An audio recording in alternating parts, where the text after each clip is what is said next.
Complete ಆಗಲಿ, ಆಮೇಲೆ 2000 ಆಗಲಿ, 3000 ಆಗಲಿ, 10,000 ಕಂಪ್ಲೀಟ್ ಆಗಲಿ. ಸೊ ಇಷ್ಟು ಚಾನಲ್ ಎಲ್ಲರೂ ಹೆಂಗದ್ರಿ, ಎಲ್ಲರೂ ಆರಾಮದ್ರಿ ಅಂದ್ಕೊಂಡೀನಿ.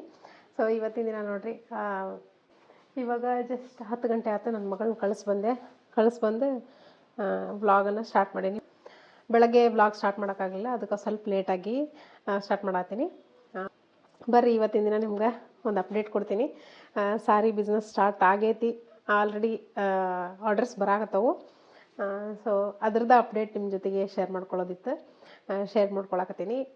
ನಾನು ಸ್ಟಾರ್ಟ್ ಮಾಡಿ ಇನ್ನೂ 1 ವಾರನೂ ಆಗಿಲ್ಲ, ಆಗಲೇ ಆರ್ಡರ್ಸ್ ಬಂದವು. ಸೊ ಅದನ್ನು ಪ್ಯಾಕ್ ಮಾಡಾಕತ್ತಿದ್ದೆ, ಅದನ್ನು ನಿಮ್ಮ ಜೊತೆಗೆ ಶೇರ್ ಮಾಡ್ಕೊಳ್ಳೋಣ ಅಂಥೇಳಿ ಇವತ್ತಿನ ದಿನ ವ್ಲಾಗನ್ನು ಸ್ಟಾರ್ಟ್ ಮಾಡೀನಿ. ಬರ್ರಿ ಇವತ್ತಿನ ವ್ಲಾಗ್ ಹೆಂಗೆ ಹೋಗ್ತೈತಿ ನಿಮ್ಮ ಜೊತೆಗೆ ಶೇರ್ ಮಾಡ್ಕೊತೀನಿ. ಸ್ಟೇ ಟ್ಯೂನ್ಡ್ ಆಗಿರಿ, ಕೊನೆವರೆಗೂ ವಿಡಿಯೋ ನೋಡಿರಿ. ವಿಡಿಯೋ ಇಷ್ಟ ಆದ್ರೆ ಲೈಕ್ ಮಾಡಿರಿ, ಶೇರ್ ಮಾಡಿರಿ. ಸಬ್ಸ್ಕ್ರೈಬ್ ಯಾರ್ಯಾರು ಮಾಡ್ಕೊಂಡಿಲ್ಲ ದಯವಿಟ್ಟು ಸಬ್ಸ್ಕ್ರೈಬ್ ಮಾಡ್ಕೊಂಡು ವೀಡಿಯೋಸ್ನ ನೋಡಿರಿ, ಸಪೋರ್ಟ್ ಮಾಡಿರಿ.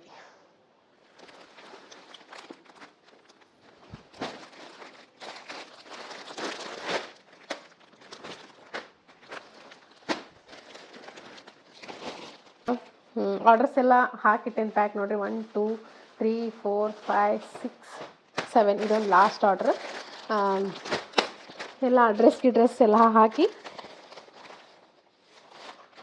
ನೋಡಿರಿ, ಎಲ್ಲ ಅಡ್ರೆಸ್ ಎಲ್ಲ ಹಾಕಿ ನಾನು ರೆಡಿ ಮಾಡಿಟ್ಟೇನಿ. ಮನೆಗೆ ಬಂದು ಕೊರಿಯರ್ನವರು ಪಿಕಪ್ ಮಾಡ್ಕೊಂಡು ಹೋಗ್ತಾರೆ. ಇದನ್ನು ಪಿಕಪ್ ಮಾಡಿ ಅಡ್ರೆಸ್ಸಿಗೆ ತಲುಪಿಸ್ತಾರೆ. ಸೊ ಇದೇ ಥರ ಸೇಫ್ ಡೆಲಿವರಿ ಇರ್ತೈತಿ.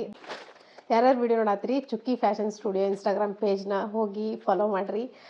ಅಲ್ಲಿ 1000 ಫಾಲೋವರ್ಸ್ ಕಂಪ್ಲೀಟ್ ಆಗಲಿ. ಆಮೇಲೆ ನೆಕ್ಸ್ಟ್ ಸ್ಟೆಪ್ ನಾನು ನಿಮ್ಮ ಜೊತೆಗೆ ಒಂದು ಸರ್ಪ್ರೈಸ್ ಶೇರ್ ಮಾಡ್ಕೊತೀನಿ, ಮಾಡಿರಿ ಅಂತ ಕೇಳ್ಕೊತೀನಿ. ನಿಮ್ಗೆ ಯಾವುದಾದ್ರೂ ಸ್ಯಾರೀಸ್ ಅಲ್ಲಿ ಇಷ್ಟ ಆದ್ರೆ ಬುಕ್ ಮಾಡ್ಕೊಳ್ರಿ. ಸೇಫಾಗಿ ನಿಮ್ಮ ಮನೆ ಬಾಗಿಲಿಗೆ ಬಂದು ತಲುಪ್ತೈತೆ ಅಂತ ಹೇಳ್ತೀನಿ. ಸೊ ಇವಾಗ ಬುಕ್ ಮಾಡಿಕೊಂಡು ನಾನು ಕೊರಿಯರ್ನವ್ರು ಬರ್ತಾರೆ, ಈಗ ಫೋನ್ ಮಾಡಿತ್ತು. ಅದನ್ನು ನಿಮ್ಮ ಜೊತೆಗೂ ಶೇರ್ ಮಾಡ್ಕೊಳ್ಳೋಣ ಅಂಥೇಳಿ ಒಂದು ವ್ಲಾಗ್ ಸ್ಟಾರ್ಟ್ ಮಾಡಿದೆ. ಸಿಕ್ಕಾಪಟ್ಟೆ ಖುಷಿ. ಫಸ್ಟ್ ಆರ್ಡ್ರ್ ಬಂದಾಗಂತೂ ನನಗಂತೂ ಸಿಕ್ಕಾಪಟ್ಟೆ ಖುಷಿ ಆಗ್ಬಿಡ್ತು. ಸೊ ಅದೇ ಥರ ಬರ್ತಾ ಹೋದವು ಆರ್ಡ್ರ್. ಇವಾಗ ನಾನು 7 ಆರ್ಡರ್ಸ್ದು ಅಂದರೆ ಒಂದು 3 ಡೇಸ್ ಆಯ್ತು ಆರ್ಡ್ರ್ ಮಾಡಾಕತ್ತಿದ್ದ ಜನ. ಜಾಸ್ತಿ ಲೇಟ್ ಮಾಡಿದ್ರೆ ಅವ್ರಿಗೆ ರೀಚ್ ಆಗಂಗಿಲ್ಲ ಅಂಥೇಳಿ ನಾನು ಇವತ್ತಿನ ಆರ್ಡ್ರ್ ಇವತ್ತಿಗೆ ಕ್ಲೋಸ್ ಮಾಡಿ ಕೊರಿಯರ್ಗೆ ಹಾಕಾಕತ್ತೀನಿ. ಸೊ ಇದೇ ಥರ ಸಪೋರ್ಟ್ ಮಾಡ್ತೀವಿ. ನಿಮ್ಮ ಸಪೋರ್ಟ್ ನನಗೆ ಭಾಳ ಇಂಪಾರ್ಟೆಂಟ್. ನೋಡಿರಿ, ನನ್ನ ಸ್ಯಾರಿ ಬಿಸ್ನೆಸ್ ಬಗ್ಗೆ ನಾನು ಹೇಳಬೇಕಂದ್ರೆ, ಸ್ಯಾರಿ ಬಿಸ್ನೆಸ್ ಮಾಡ್ಬೇಕಂತಂದು ಅಂದ್ಕೊಂಡಿದ್ದೆ. ಬಟ್ ಎಲ್ಲೋ ಒಂದು ಕಡೆ ಸಿಕ್ಕಾಪಟ್ಟೆ ಈ ಕಾಂಪಿಟೇಟರ್ಸ್ ಮಧ್ಯೆ ನಾನು ಸಕ್ಸಸ್ ಆಕ್ಕೇನಾ ಇಲ್ಲ ಅಂಥೇಳಿ ಭಾಳ ಅಂದ್ರೆ ಭಾಳ ಡೌಟ್ ಇತ್ತು, ಭಾಳ ಗೊಂದಲ ಇತ್ತು ಅದ್ರ ಬಗ್ಗೆ. ಯಾಕಂದರೆ ಇನ್ಸ್ಟಾಗ್ರಾಮ್ ಒಳಗೆ ಓಪನ್ ಮಾಡಿದ್ರೆ ಎಲ್ಲಿ ಸ್ಕ್ರೋಲ್ ಮಾಡಿದ್ರು ಬರೀ ಸ್ಯಾರಿ ಬಿಸ್ನೆಸ್ ಕ್ರಿಯೇಟರ್ಸೇ ಇರೋದು. ಅಂದರೆ ಇವಾಗ ಸಿಕ್ಕಾಪಟ್ಟೆ ಟ್ರೆಂಡ್ ಆಗಿರುವಂಥ ಸ್ಯಾರಿ ಬಿಸ್ನೆಸ್ ಅಂತ ಹೇಳ್ಬೋದು. ಸೊ ನಾನು ಯಾವಾಗಲೂ ಏನೊಂದು ತಪ್ಪು ಮಾಡೇನಂದ್ರೆ, ಏನು ಟ್ರೆಂಡ್ ಇರ್ತೈತಲ್ಲ ಅದನ್ನು ನಾನು ಅವಾಗ ಮಾಡೋದು ಬಿಟ್ಟು ಅದು ಟ್ರೆಂಡ್ ಹೋಗಾದ್ಮೇಲೆ ಮಾಡೋಕ್ಕೆ ಟ್ರೈ ಮಾಡ್ತೀನಿ. ಅದಕ್ಕೆ ನನಗೆ ಪರ್ಸ್ನಲಿ ಸ್ವಲ್ಪ ಸಕ್ಸಸ್ ರೇಟ್ ಅನ್ನೋದು ಸ್ವಲ್ಪ ಕಡಿಮೆ ಅಂತ ಅನಿಸ್ತೈತಿ ಯಾವಾಗಲೂ. ಸೊ ಈ ಸತಿ ನಾನು ಯೋಚನೆ ಮಾಡಿದಾಗ ಅಂದ್ಕೊಂಡಾದ್ಮೇಲೆ ಇವಾಗ ಬೇಡ, ಆಮೇಲೆ ಮಾಡೋಣ, ಒಂದು ಸ್ವಲ್ಪ ಎಲ್ಲ ಟ್ರೆಂಡ್ ಎಲ್ಲ ಹೋಗಲಿ, ಆಮೇಲೆ ಮತ್ತೆ ನಾವು ಸ್ಟಾರ್ಟ್ ಮಾಡೋಣ ಅಂಥೇಳಿ ಅಂದ್ಕೊಂಡಿದ್ದೆ ನಾನು. ಬಟ್ ಇಷ್ಟು ಲಘು ಮಾಡ್ತೀನಿ ಅಂತ ನನಗೆ ಅಂದ್ಕೊಂಡಿರಲಿಲ್ಲ. ಅದು ಹೆಂಗಾತೋ ಗೊತ್ತಿಲ್ಲ, ಕೋಇನ್ಸಿಡೆನ್ಸ್ ಅಂತ ಹೇಳ್ಬೋದು. ಈ ಬಿಸ್ನೆಸ್ ಬಗ್ಗೆ ನಾನು ನನ್ನ ಹಸ್ಬೆಂಡ್ ಹತ್ರ ಡಿಸ್ಕಸ್ ಮಾಡಿದೆ, ಹೇಳಿ ಮಾಡಲೋ ಬೇಡ ಅಂಥೇಳಿ. ಸೊ ಅವರು ಮಾಡು ಅಂತ ಹೇಳಿದ್ರು. ಇವಾಗ ಟ್ರೆಂಡ್ ಐತಿ, ಇವಾಗಲೇ ಸ್ಟಾರ್ಟ್ ಮಾಡು ಅಂತ ಹೇಳಿದರು. ಹೇಳಾದ್ಮೇಲೆ ಆದರೂ ನಾನು ಲೇಟ್ ಮಾಡಿದೆ. ಎಷ್ಟೋ ದಿನ ಆಗಿರ್ಬೇಕಾಗಿತ್ತು ನಾನು ಇವಾಗಲೇ ಸ್ಟಾರ್ಟ್ ಮಾಡಿ. ಅವರು ಮಾಡೋಕ್ಕೆ ಸ್ಟಾರ್ಟ್ ಮಾಡಿ ಅಂಥೇಳಿ ಅವರು ಸೀರಿಯಸ್ ಆಗಿದ್ರು ಇದ್ರ ಬಗ್ಗೆ. ಅವ್ರು ಸೀರಿಯಸ್ ಆಗಿ ತೊಗೊಂಡು ಅವರ ಎಲ್ಲನೂ ವೆಂಡರ್ಸ್ನೆಲ್ಲ ಹುಡುಕಿ ಎಲ್ಲ ಪರ್ಚೇಸಿಂಗ್ ಮಾಡಿ ತರಿಸಿದ್ರು. ಅದಾದಮೇಲೆ ನಾನು ಒಂದು ವಿಡಿಯೋ ಮಾಡೋದು ಹಾಕೋದು ಅಷ್ಟೇ ನನ್ನ ಕೆಲಸ, ಉಳಿದಿದ್ದೆಲ್ಲ ಅವ್ರದ್ದೇ ಕೆಲಸ. ಸೊ ನಾನು ಹಾಕೋದಷ್ಟೇ ಮಾಡ್ತೀನಿ, ನಾನು ಉಳಿದಿದ್ದ ಕೆಲಸ ಏನೂ ಮಾಡೋದಿಲ್ಲ ಅಂಥೇಳಿ ಕನ್ಫರ್ಮ್ ಮಾಡಿ ಆದಮೇಲೆ ನಾನು ಮಾಡೋಕ್ಕೆ ಸ್ಟಾರ್ಟ್ ಮಾಡಿದ್ದು. ಹೆಂಗಾಗೈತೆ ಅಂದ್ರೆ, ನಾನು ನನ್ನ ಕೆಲಸಗಳ್ನೆಲ್ಲ ಬಿಟ್ಟು ವ್ಲಾಗ್ ಮಾಡೋದು, ಕುಕಿಂಗ್ ವಿಡಿಯೋಸ್ ಮಾಡೋದೆಲ್ಲ ಬಿಟ್ಟು ಇದರಿಂದ ಬಿದ್ದುಬಿಟ್ಟೇನಿ. ಆ ಥರ ಆಗ್ಬಿಟ್ಟೈತಿ. ಆ ಥರ ಆಗಿದ್ದಕ್ಕೂ, ಅಷ್ಟೆಲ್ಲ ಮಾಡಿದ್ದಕ್ಕೂ ಆರ್ಡರ್ಸ್ ಬಂದ್ವಲ್ಲ, ಅದಕ್ಕಿಂತ ಖುಷಿ ಮತ್ತಿನ್ನೇನೂ ಇಲ್ಲ. ಎಷ್ಟೇ ಕಷ್ಟಪಡಲಿ, ಎಷ್ಟೇ ಏನೋ ಮಾಡಲಿ, ನಿಜವಾಗ್ಲೂ ಹೇಳ್ತೀನಿ, ನಾನು ಇನ್ಸ್ಟಾಗ್ರಾಮ್ ಒಳಗೆ ಪೇಜ್ ಕ್ರಿಯೇಟ್ ಮಾಡಿ 1 ವಾರನೂ ಆಗಿಲ್ಲ, ಆಗಲೇ 7 ಆರ್ಡರ್ಸ್ ಬಂದವು, 7 ಆರ್ಡರ್ಸ್ ಬಂದವು. ಬೇರೆಯವರೆಲ್ಲ ಪಾಪ ಒಂದೊಂದು ಮಂತ್ ಆದರೂ 1 ಆರ್ಡರ್ ಬಂದಿಲ್ಲ ಅಂತೆಲ್ಲ ಹಾಕೋದು ನೋಡ್ತಿರ್ತೀನಿ ವೀಡಿಯೋಸ್ನ. ಬಟ್ ನಂದು ಲಕ್ಕಿಲಿ ನನಗೆ ಹಂಗಾಗಲಿಲ್ಲ. ಸೊ ಇನ್ನು ಮುಂದೂ ಅದೇ ಥರ ಸಪೋರ್ಟ್ ಸಿಕ್ಕರೆ ಭಾಳ ಚೆನ್ನಾಗೈತಿ. ಇದೇ ಥರ ಇದನ್ನ ಕಂಟಿನ್ಯೂ ಮಾಡ್ಬೇಕಂತ ಅಂದ್ಕೊಂಡೀನಿ. ಸೊ ನಮ್ಮದೇ ಆದಂಥ ಒಂದು ಓನ್ ಬ್ರ್ಯಾಂಡನ್ನು ಕ್ರಿಯೇಟ್ ಮಾಡ್ಬೇಕಂತ ಅಂದ್ಕೊಂಡೀನಿ. ಸಾಧ್ಯವಾದ್ರೆ ಆಫ್ಲೈನ್ ಒಳಗೂ ಒಂದು ಶಾಪ್ ಓಪನ್ ಮಾಡ್ಬೇಕು ಅಂದ್ಕೊಂಡೀನಿ. ಸೊ ಇದಕ್ಕೆಲ್ಲ ನಿಮ್ಮ ಸಪೋರ್ಟ್ ಬೇಕು. ಇದೇ ಥರ ಸಪೋರ್ಟ್ ಮಾಡ್ತಿರ್ರಿ. ಸೊ ಇವಾಗ 7 ಆರ್ಡರ್ಸ್ ನೋಡಿ ನಾವು ಏನಕ್ಕೆ ಕಷ್ಟಪಟ್ಟೇವಲ್ಲ ಅದೆಲ್ಲ ಏನೂ ಅಲ್ಲ ಅಂತ ಅನ್ಸಾಕತೈತಿ. ಇದೇ ಥರ ಸಪೋರ್ಟ್ ಸಿಗ್ತಾ ಇದ್ರೆ ನಾವೇನು ಬೇಕಾದ್ರೂ ಮಾಡ್ಬೋದು. ಸೊ ಇದೇ ಥರ ಸಪೋರ್ಟ್ ಮಾಡ್ತೀರಿ ಅಂತ ಕೇಳ್ಕೊತೀನಿ. Thank you so much. So ಇದಾಗಿತ್ತು. ಇವಾಗ ಕೊರಿಯರ್ನವ್ರು ಬರೋಕೆ ಫೋನ್ ಮಾಡಿದ್ರು, ಇವಾಗ ಜಸ್ಟ್ ಫೋನ್ ಮಾಡಿದ್ರು. ಸೊ ಅದಕ್ಕಾಗಿ ನಾನೆಲ್ಲ ಪ್ಯಾಕ್ ಮಾಡಿ ರೆಡಿ ಮಾಡಿ ಇಡ್ಬೇಕಂತೇಳಿ ಪ್ಯಾಕ್ ಮಾಡಾಕ್ತಿದ್ದೆ. ಅಷ್ಟರೊಳಗೆ ಒಂದು ವಿಡಿಯೋ ಮಾಡಿದ್ರೆ ಹೆಂಗೆ ಆಕೈತೆ ಅಂತೇಳಿ ವಿಡಿಯೋ ಮಾಡತ್ತೀನಿ, ವ್ಲಾಗ್ ಮಾಡಾಕ್ತೀನಿ. ಇವನ್ನ ಕೊರಿಯರ್ನವ್ರು ಬರ್ತಾರೀಗ ಅವ್ರಿಗೆ ಕೊಟ್ಟು ನೆಕ್ಸ್ಟ್ ವ್ಲಾಗನ್ನ ಕಂಟಿನ್ಯೂ ಮಾಡ್ತೀನಿ. ಸ್ಟೇ ಟ್ಯೂನ್ಡ್ ಆಗಿರ್ರಿ. ನಾನಿವಾಗ ಸಂಜೆಗೆ ವ್ಲಾಗನ್ನು ಕಂಟಿನ್ಯೂ ಮಾಡತ್ತೀನಿ. ನನ್ನ ಮಗನಿಗೆ ಟ್ಯೂಷನ್ಗೆ ಬಿಟ್ಟು ಬಂದೆ. ಅದಾದಮೇಲೆ ಒಂದಷ್ಟು ವ್ಲಾಗ್ಸ್ ವಿಡಿಯೋ ಇದ್ವು, ಎಲ್ಲ ಶೂಟ್ ಮಾಡಿದೆ. ಶೂಟ್ ಮಾಡಿ ಎಡಿಟ್ಸ್ ಎಲ್ಲ ಮುಗಿಸೋದ್ರೊಳಗೆ ಅಷ್ಟರೊಳಗೆ 4 ಗಂಟೆ ಆಯ್ತು. ಆಮೇಲೆ ಕಸ ಗುಡಿಸಿ ಮುಂದಿನ ಕೆಲಸ ಎಲ್ಲ ಮಾಡಿ ನನ್ನ ಮಗನ ಬಿಟ್ಟು ಬಂದು ಈಗ ವ್ಲಾಗನ್ನ ಸ್ಟಾರ್ಟ್ ಮಾಡೀನಿ. ಸಂಜೆಗೆ 7 ಗಂಟೆ ಆಗಿತ್ತು ಟೈಮು. ಸೊ ಬರ್ರಿ, ಈಗ ಅಡುಗೆ ಮಾಡ್ಬೇಕು. ಅಡುಗೆ ಮಾಡತ್ತೀನಿ. ಇವಾಗ ನೋಡ್ರಿ, ಇಲ್ಲೇ ಸ್ವಲ್ಪ ಚೌಳಿಕಾಯಿ ಇದ್ವು.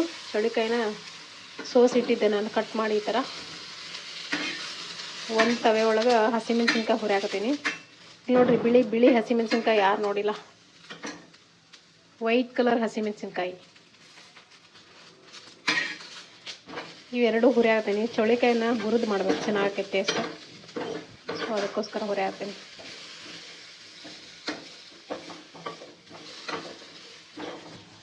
ಈಗ ಚೌಳಿಕಾಯಿ ಪಲ್ಯ ಮಾಡಿ ರೊಟ್ಟಿ ಮಾಡ್ಬೇಕು ಅಂದ್ಕೊಂಡೀನಿ.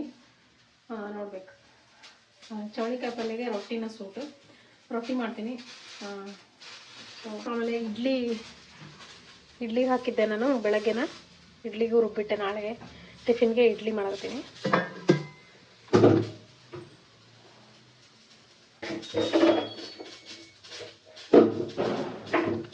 ಇದು ನನ್ನ ಪೇಜ್, ಇನ್ಸ್ಟಾಗ್ರಾಮ್ ಬಿಸ್ನೆಸ್ ಪೇಜ್ ನೋಡ್ತಿರ್ಬೋದು, ಚುಕ್ಕಿ ಫ್ಯಾಷನ್ ಸ್ಟುಡಿಯೋ ಅಂತೇಳಿ. ದಯವಿಟ್ಟು ಈ ನನ್ನ ಇನ್ಸ್ಟಾಗ್ರಾಮ್ ಬಿಸ್ನೆಸ್ ಪೇಜಿಗೆ ಫಾಲೋ ಮಾಡಿಕೊಡ್ರಿ. ಯಾರ್ಯಾರು ಇನ್ನೂ ಫಾಲೋ ಮಾಡಿಲ್ಲ ಫಾಲೋ ಮಾಡಿರಿ. ಈಗ ನೋಡಿರಿ, ಒಂದು 4 to 5 ಡೇಸ್ ಆಗೈತಿ ನಾನು ವೀಡಿಯೋಸ್ ಹಾಕಾಕತ್ತೆ, ರೀಲ್ಸ್ ಹಾಕಾಕತ್ತೆ. ಆಮೇಲೆ 100 ಫಾಲೋವರ್ಸ್ ಕಂಪ್ಲೀಟ್ ಆಗೈತಿ. ಇದೇ ಥರ ಸಪೋರ್ಟ್ ಮಾಡಿರಿ. 1000 ಫಾಲೋವರ್ಸ್ ಕಂಪ್ಲೀಟ್ ಆಗಲಿ, ಆಮೇಲೆ 2000 ಆಗಲಿ, 3000 ಆಗಲಿ, 10,000 ಕಂಪ್ಲೀಟ್ ಆಗಲಿ. ಸೊ ಆದಷ್ಟು ಹಾಕೇನಿ. ಈ ಥರ ಸ್ಯಾರಿ ಆಲ್ರೆಡಿ ಸ್ಯಾರಿ ಬಿಸ್ನೆಸ್ ಇಷ್ಟು ಹಾಕೇನಿ ಸ್ಯಾರಿನ. ಸೊ ನಿಮಗೂ ಯಾರಿಗಾದ್ರೂ ಏನಾದರೂ ಈ ಸ್ಯಾರೀಸ್ ಇಷ್ಟ ಆದ್ರೆ ಬುಕ್ ಮಾಡ್ಕೊರಿ. ಜಲ್ದಿ ನನ್ನ ನಂಬರ್ ಪ್ಲೇ ಆಗ್ತಿರ್ತೈತಿ ಸ್ಕ್ರೀನ್ ಮೇಲೆ. ಸ್ಕ್ರೀನ್ ನಂಬರ್ ಪ್ಲೇ ಆಗ್ತಿರ್ತದಲ್ಲ, ಅದಕ್ಕೆ ಮೆಸೇಜ್ ಮಾಡಿ ಬುಕ್ ಮಾಡಿಕೊಡ್ರಿ. ಸೊ ಇವಾಗ ಬರೀ ವಿಡಿಯೋ ಕಂಟಿನ್ಯೂ ಮಾಡೋಣ ವ್ಲಾಗನ್ನು. ಸೊ ಫ್ರೆಂಡ್ಸ್ ನೋಡಿರಿ, ಬೆಳಗ್ಗೆಯಿಂದ ಒಂಚೂರು ಪುರ್ಸೊತ್ತಿರಲಿಲ್ಲ. ಹಂಗೆ ಸಾಯಂಕಾಲ ಆಯಿತು. ನನ್ನ ಮಗನ ಟ್ಯೂಷನಿಗೆ ಕಳಿಸ್ಬಂದು ಮತ್ತು ಡ್ರೆಸ್ ಚೇಂಜ್ ಮಾಡಿ ನಾನು ಇವಾಗ ಸಂಜೆಗೆ ಅಡುಗೆಗೆ ರೆಡಿ ಮಾಡ್ಕೊಳತ್ತೀನಿ. ನೀವು ನೋಡಿರ್ಬೋದು, ಇವಾಗ ಚೌಳಿಕಾಯಿ ಎಲ್ಲ ಹುರಿದು ಒಗ್ಗರಣೆ ಹಾಕಾಕತ್ತೀನಿ. ಹಸಿಮೆಣ್ಸಿನ್ಕಾಯಿನೂ ಹುರಿದು ಅದನ್ನು ಪೇಸ್ಟ್ ಮಾಡ್ಕೊಂಡು ಇಟ್ಕೊಂಡೆ. ಅದು ಎಲ್ಲ ಪಲ್ಯಕ್ಕೂ ಬರ್ತೈತಿ. ನಾವು ಜಾಸ್ತಿ ಪಲ್ಯಗಳಿಗೆಲ್ಲ ಹಸಿಮೆಣ್ಸಿನ್ಕಾಯಿ ಪೇಸ್ಟನ್ನು ಯೂಸ್ ಮಾಡ್ತೀನಿ. ಅದಕ್ಕೋಸ್ಕರ ಮಾಡಿ ಒಂದು ಬಾಕ್ಸ್ ಒಳಗೆ ಹಾಕಿ ಸ್ಟೋರ್ ಮಾಡಿ ಇಟ್ಕೊಂಡ್ಬಿಡ್ತೀನಿ. ಒಂದು ವಾರ ಅಥವಾ 4 ದಿನ ಆಕೈತಿ. ಈಗ ಈ ಚೌಳಿಕಾಯಿ ಏನು ಹುರಿದಿದ್ನಲ್ಲ ಅದನ್ನು ಪಲ್ಯ ಮಾಡ್ಕೊಳತ್ತೀನಿ. ಚೌಳಿಕಾಯಿ ಪಲ್ಯ ಮಾಡಿಕೊಂಡು ರೊಟ್ಟಿ ಮಾಡ್ಬೇಕಂತಂದು ಅಂದ್ಕೊಂಡೀನಿ. ರೊಟ್ಟಿ ಮಾಡಬೇಕು. ಈ ಹಸಿಮೆಣ್ಸಿನ್ಕಾಯಿ ಪೇಸ್ಟ್ನ ಒಂದು ಬಾಕ್ಸ್ನಾಗ ಹಾಕಿ ಫ್ರಿಜ್ ಒಳಗಿಟ್ಟೆ. ಆಮೇಲೆ ನನಗೆ ರೊಟ್ಟಿ ಪಲ್ಯ ತಿನ್ನೋ ಇಂಟ್ರೆಸ್ಟ್ ಇರಲಿಲ್ಲ, ಅದಕ್ಕೆ ಒಂದು ಸ್ವಲ್ಪ ಬೆಳ್ಳುಳ್ಳಿ ಖಾರ ಮಾಡಿಕೊಂಡೆ. ಅಷ್ಟರೊಳಗೆ ನನ್ನ ಮಗಳು ಸಿಕ್ಕಾಪಟ್ಟೆ ಚೀರಾಕತ್ತಿದ್ಲು. ಅವ್ರ ಪಪ್ಪ ಎಲ್ಲೋ ಬಿಟ್ಟು ಹೋದ್ರು ಅಂಥೇಳಿ. ನನ್ನ ಮಗ ಒಂಚೂರು ಕಾಡಿಸ್ತಿರ್ಲಿಲ್ಲ ಈ ವಯಸ್ಸೊಳಗೆ. ಈಕೆ ಅಂತೂ ಸಿಕ್ಕಾಪಟ್ಟೆ ಟಾರ್ಚರ್ ಕೊಡ್ತಾಳೆ ಅಂತ ಹೇಳ್ಬೋದು. ಏನಾರು ಒಂದು ಕೆಲಸ ಕೊಡ್ಬೇಕಂದ್ರೆ ಸುಮ್ಮನೆ ಸೈಲೆಂಟಾಗಿ ಕೂತ್ಕೊತಾಳೆ, ಇಲ್ಲ ಅಂದ್ರೆ ಕಾಟ ಕೊಡೋದೇ ಕೆಲಸ. ಸೊ ಅಷ್ಟರೊಳಗೆ ನಮ್ಮ ಮನೆಯವ್ರು ಹೋಗಿ ಬಂದು ಹೊರಗೆ ಅವ್ರ ಜೊತೆಗೆ ನೋಡ್ತಿರುವ ಸಿಟ್ಟು ಮಾಡಿಕೊಂಡು ಸುಮ್ಮನೆ ಕೂತಾಳೆ, ಬಿಟ್ಟು ಹೋದ್ರು ಅಂಥೇಳಿ. ಸೊ ಅದಕ್ಕಾಗಿ ಎಷ್ಟು ರಮಿಸಿದ್ರು ಸುಮ್ಮನಾಗಕತ್ತಿಲ್ಲ. ಮತ್ತೆ ಎತ್ಕೊಂಡು ಹೋದ್ರು ನನಗೆ ಅಡುಗೆ ಮಾಡೋದಿತ್ತು ಅಂತ ಹೇಳಿ. ಸೊ ಇಷ್ಟಿರ್ತೈತೆ ನೋಡ್ರಿ ಸಾಯಂಕಾಲ ಸರ್ಕಸ್ ನಂದು.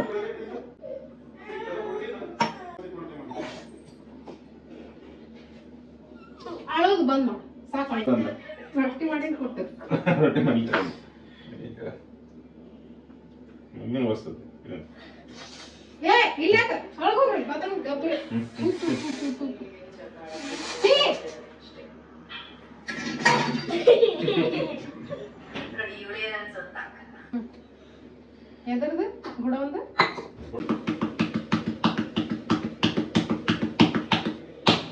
ಒಂದು 10ರಿಂದ 15 ರೊಟ್ಟಿ ಮಾಡಿದರೆ ಸಾಕು, ಯಾರೂ ಜಾಸ್ತಿ ತಿನ್ನೋಂಗಿಲ್ಲ. ಒಂದು 2 ರೊಟ್ಟಿ ತಿಂತಾರೆ. ನಮ್ಮ ಮನೆಯವ್ರನ್ನೂ ಈಗ ಸದ್ಯಕ್ಕೆ ಸ್ವಲ್ಪ ಕಡಿಮೆ ಮಾಡ್ಯಾರ ಊಟ ಅನ್ನೋದು ಕಾರಣಕ್ಕೆ ನಾನು ಸ್ವಲ್ಪ ಕಡಿಮೆ ಮಾಡ್ತೀನಿ ಇವಾಗ.